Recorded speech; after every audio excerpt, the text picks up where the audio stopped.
শুরু করব। হরে কৃষ্ণ। আমি ইস্কন মন্দির থেকে বলছি, আগরতলা ইস্কন মন্দির থেকে বলছি।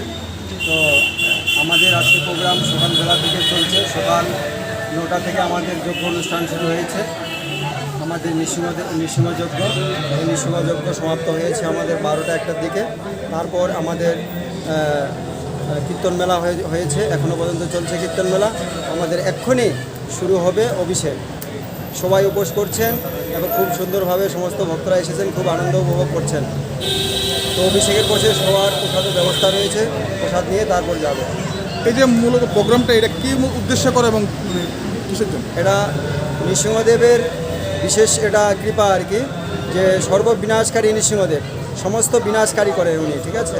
তো সেই জন্য এই নৃসিংহদেবের এটা বিশেষ আজকে আবির্ভাব তিথি, সেই আবির্ভাব তিথি উপলক্ষে আজকের এই অনুষ্ঠান। মূলত আপনার নামটা? আমার